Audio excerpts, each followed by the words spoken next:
Hello YouTube, it's Blue-Eyes 10 here, and as promised, when the full TCG list of the Blue-Eyes White Dragon structure deck was to come out, I said I'd do a video, and here it is, so hope you guys enjoy. This is just going to be thoughts and opinions on what's in the deck, name changes, that sort of thing, and as I said, I hope you guys enjoy, and here we go. So, there's 41 cards in the deck in total.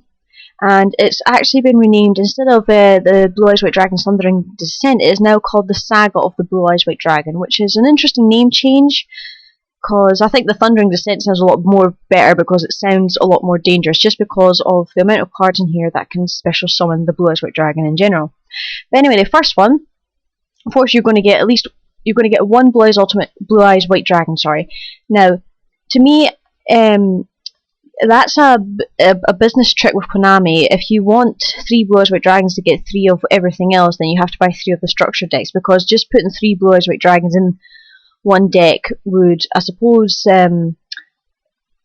compromise what the deck value, if you like, for Konami. So hence why there's only one Blue-Eyes White Dragon in there, which is a bit of a pity, really, especially if you don't have any other Blue-Eyes White Dragons you've got, but oh well, that's Konami for you.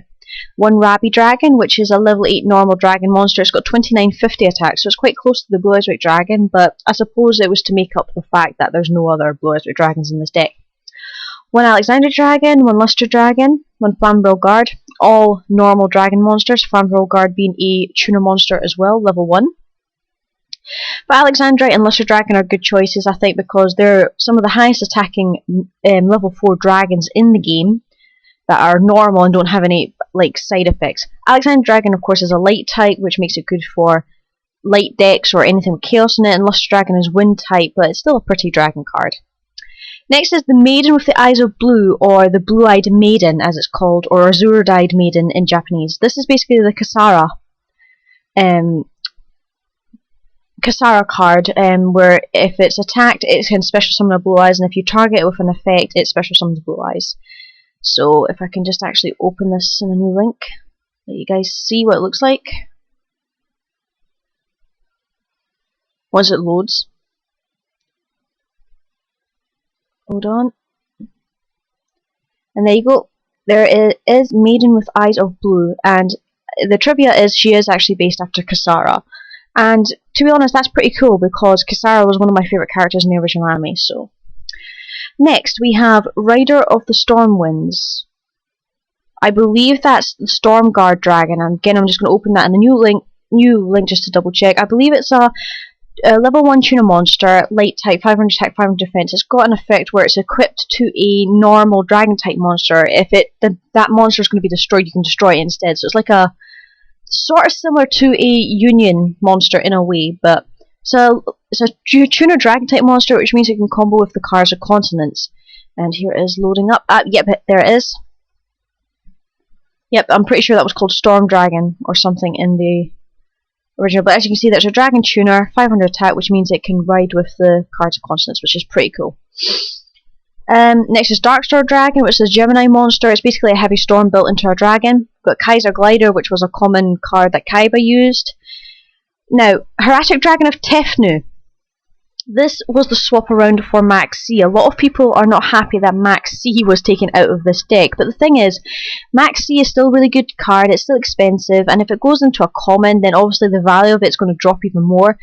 Hence why Konami took it out, because they're a business, they need to make money from the most popular cards, and they decided to swap it with Hieratic Dragon of Tefnu, which is the Hieratic Dragon that has a Cyber Dragon effect built into it. It can special summon itself to the field if the opponent controls a monster. In my own opinion, I think Hieratic Dragon of Geb would have been much better, because when Geb destroys a monster by battle, it can special summon a normal dragon type monster from the hand, deck, or graveyard. So I think that would have been better, really, to be honest, but oh well, that's Konami for you. One Mirage Dragon to protect traps against the battle phase, which is pretty cool. I used to use this dragon, which was a long time ago. One Divine Dragon Apocalypse to help recycle stuff. The White Stone of Legend is a tuner monster. Again, with the Maiden Eyes of Blue and the White Stone of Legend, it would have been pointless for Konami to put all 3 in one deck, because that would be Basically an auto-built deck, and again, they wouldn't make profit from you buying 3 of these in order to make the deck itself, so pity. But Whitestone of Legend is still a really good card. A lot of people are going to swap that for Maiden of Blue mostly, because obviously someone's Blue Eyes quicker, whereas Whitestone only adds to hand, but it's a dragon type monster, it's a tuner, it works with cards of cons and everything, it's still a really good card. Then we have one Kaiba Man, obviously to special summon Blue Eyes if you don't have the Maiden of Blue, one Herald of Creation to recycle your high level monsters if you need to get them back, one Kaiser Seahorse to make it easier, one Honest, because everything in this deck is nearly light type, 2 Shining Angel, because a lot of the deck is light type, and Shining Angel can search out your light type monsters with 15 attack or less. Dragon Shrine was originally known as Dragon's Mausoleum, where you can send one dragon from your deck to the graveyard, and if it was a normal dragon type monster, then you can send another dragon to the graveyard. So it's sort of like a Dragon Ravine in a way, but it actually properly sends stuff from the graveyard. So in one turn, if you send, say, Blue Eyes White Dragon, for example, to the graveyard, you can send another Blue Eyes White Dragon because you fulfilled the conditions of it's a normal dragon monster sent to the graveyard, hence speeding up the quickness in getting out, say, Dragon's Mirror and Ultimate Dragon, and ultimately onto Shiny Dragon, which is what I would probably do. So I'm just going to quickly have a look. Yep, there it is. That was originally Dragon's Mausoleum. It's now called Dragon Shrine. And what's interesting is, see this bit here, that where my cursor is? That looks awfully suspicious to me. That looks awfully like the side bits on a Blue Eyes White Dragon's head in a way. I mean, it's more likely it's the ribs or something, but just that little bit there looks awfully like a Blue Eyes White Dragon sideline, I would call it. The side bits from its mouth. I don't know what they're actually called, but if you guys know, just let me know.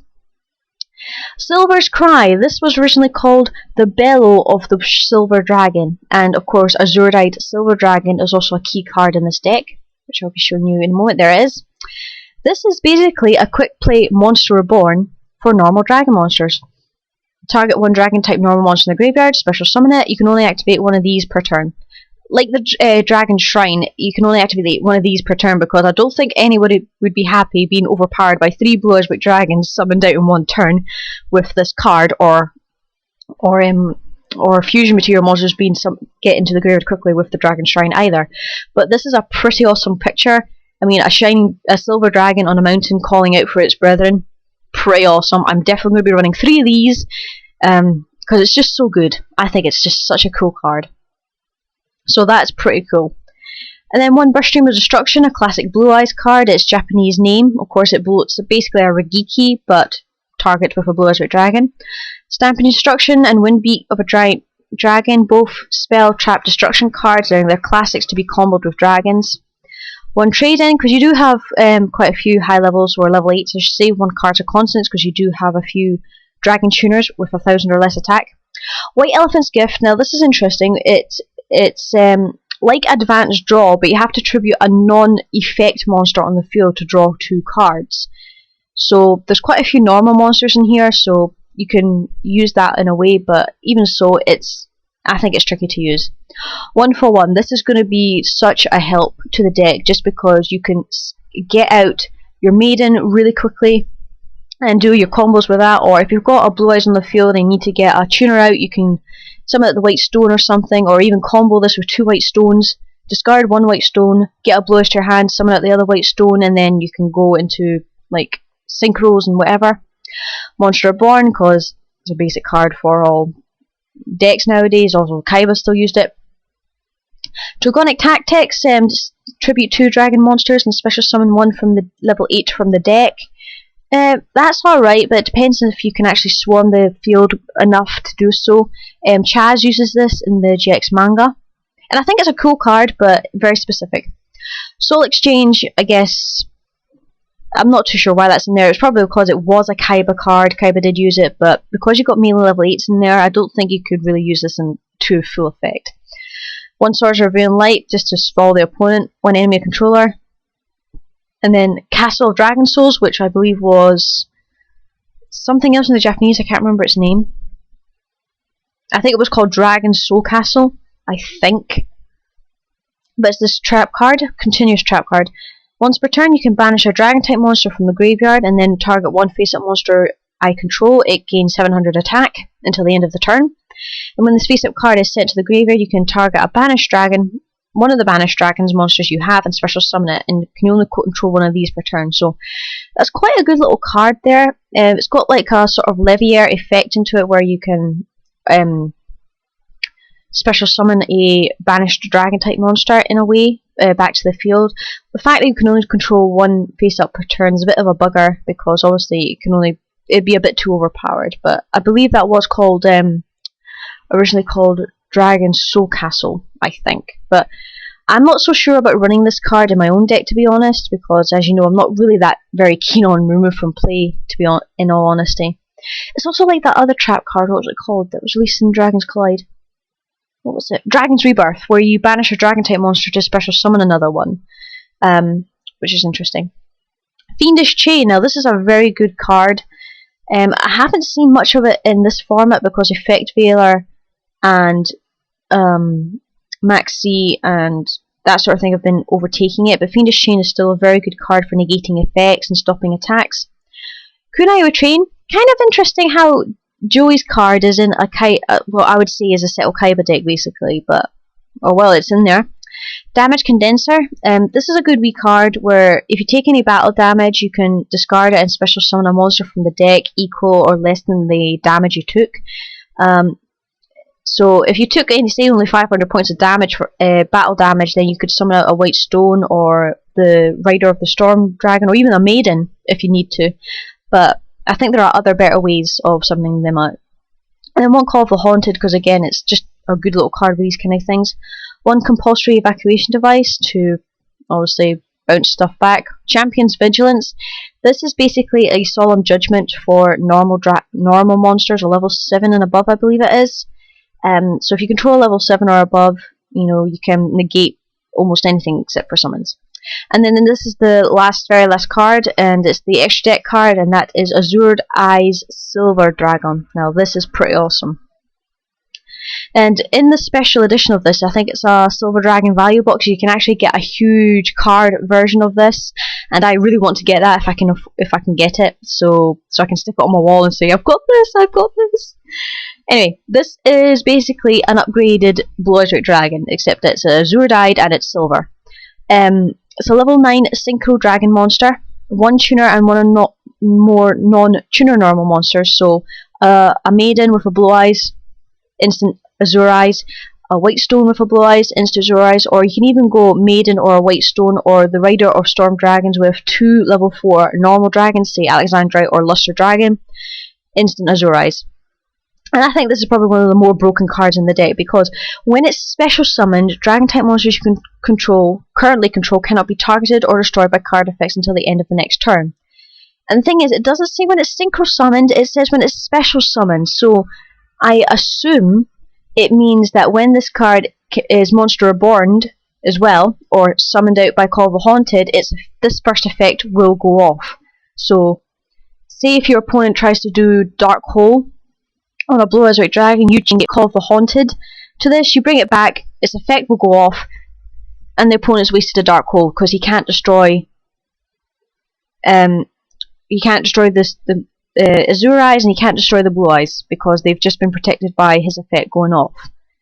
So I think that's quite broken, to be honest. Yes, it's you could say it's a bit slow in it being summoned because it's a Blue Eyes plus a Maiden and everything, but the thing is, I think that it's just because of the wording when it's special summoned, not synchro summoned, which is pretty cool. So you can constantly reuse its effect over and over again if you can.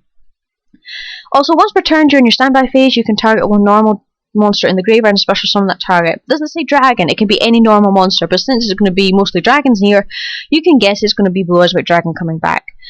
So in a way, it's a bit OP, I think, this card. I think this is probably the most broken card out of the entire deck, but a very good boost for Blue Eyes. However, at the same time, Bellows or Silver's Cry would probably be a lot quicker than this. But you can chain Silver's Cry to this as well if you chose to do so. So Azure-Eyes could summon out, say, a Blue Eyes White Dragon, you play Silver's Cry, get out another Blue Eyes White Dragon, overlay into a rank 8, or just do pretty much a huge amount of damage in just one turn. And the other interesting thing about Azure-Eyes is that its attack and defense values are flipped around, so it's got 25 attack and 3000 defense, which is just the flipped versions of a Blue Eyes White Dragon basically. But in all, that is the full TCG deck list. As I said, a lot of people were a bit miffed that Maxi is not in here and it's been swapped for Horastic Dragon of Tefnu. Again, as I said, it was because it's a business proportion on Konami's part. They need to make money from the most popular cards, and they can't really have Maxi go down any further in value, to be honest. But at the same time, because they've only put in one of everything, except for, of course, Shining Angel, they are forced, if you want to get the full benefits of the deck with 3 maids and everything, they're forcing you to buy pretty much 3 of these, unless you decide to buy the cards singly. But I think buying 3 of these decks would be better, and I'm definitely going to be doing that when it comes out on the 13th of September. I believe it's the 13th. Anyway, there's the cover of the Blue Eyes White Dragon deck as well. Hang on, I'm just trying to see where the date is. There we go. English, 13th of September 2013 it comes out, so I'm definitely going to be pre-ordering this deck when it does come out, and I can't wait. And I'm looking forward to it because I've got a rough build of what I want the deck to look like on my Dev Pro, which I will be doing a video of as well very soon, so you guys can get an idea of what the deck could be like when the structure deck does come out. Also, I do plan to do a ban list, not ban list prediction video, but more like a ban list look at video basically, because I haven't played very much in this format, but I do want to give my thoughts and opinions on what I've heard and seen and everything, so expect that within the next few days as well. Anyway guys, that is it for this video. I hope you enjoyed. I said that's my thoughts and opinions there on the official TCG version of the Saga of the Blue Eyes White Dragon. I think it looks pretty good. It's going to be such a boost for the Blue Eyes White Dragon. I really cannot wait for it to come out. And well, if you guys love Blue Eyes White Dragon and want to play it, I hope you enjoy it as well. So anyway, take care and we'll see you guys later. Bye bye!